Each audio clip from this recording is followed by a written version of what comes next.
Have you ever heard about a group of people who believe that true enlightenment can only be reached by crossing every boundary society considers forbidden? A tribe that lives among the ashes of burning corpses, who eat human flesh, drink from the skulls, and perform rituals so disturbing that speaking about them sends chills down the spine.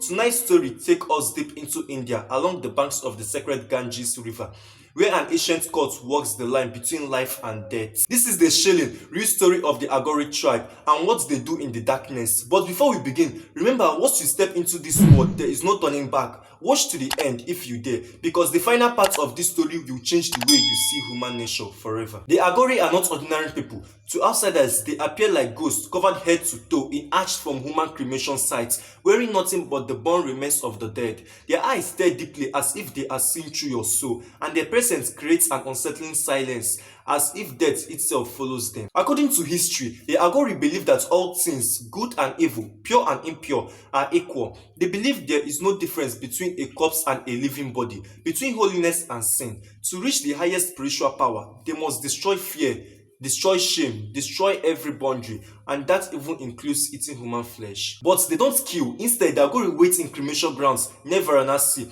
where the bodies are burnt every day. And when the fire fades and the crowds leave, they search through the ashes, and if they found a body that was not fully burnt, they take pieces of flesh and consume them. They believe that eating the dead grants them supernatural power, the ability to heal, the ability to see the future and to speak to spirits, and even to cross into realms that no ordinary human can reach. Many witnesses have reported seeing Aghori men sitting alone at midnight beside burning bodies, chanting while holding a woman's skull filled with alcohol or water. Some uses the skull as a bowel for years, never letting it leave their side. Others wear garlands made of bones. To them, the dead are sacred, not something to fear. But here's where the story turns darker. There are rumors, whispers in villages along the Ganges, that some Aghori believe eating the flesh of people who died violently, such as in accidents or murder, grants even greater power. Spirits of the restless dead, they say, carry an enormous energy. So some Aghori travel from morgue to morgue, searching for bodies no one will claim. There are also legends of the secret rituals known as Shiva Sadhana,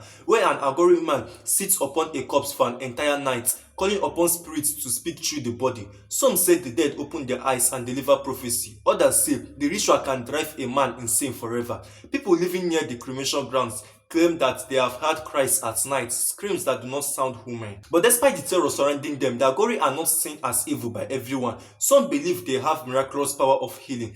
There are stories of sick people being cured after an Aghori touched them or blessed them with ashes. Some claim that the Aghori scent can cure cancer or mental illness instantly, but only if the person can face them without fear. Many who attempt to visit the Aghori never return, not because they were harmed, but because they flee in terror from what they witnessed. Imagine sitting across from a man covered in ashes, chewing on a burnt human bone, staring at you without blinking, telling you that the world you know is a lie, that death is an illusion, that everything you fear is the doorway to power. But here's the question that has shaken researchers for decades. Are the Aghori insane, or have they discovered something the rest of the world is too afraid to understand? Some spiritual leaders in India claim the Aghori possesses abilities modern science cannot explain. Others warn people never to approach them, calling their rituals dangerous and forbidden. Police avoid the cremation grounds at night, and locals refuse to speak openly about what really happens there. Yet, every year, a few brave souls travel to Varanasi attempting to document the truth. Most of them return disturbed, silent,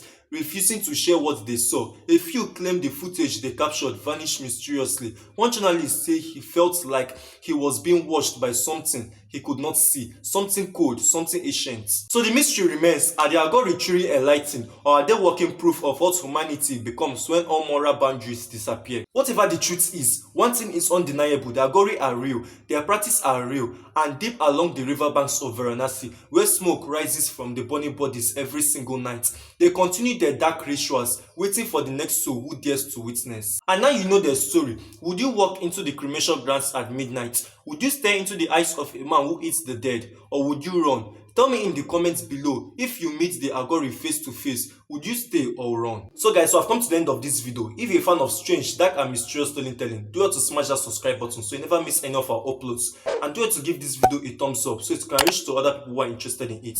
Thanks for watching. Stay curious, stay brave, and never forget, the darkest place hides the deepest secrets. Much love guys. Peace out.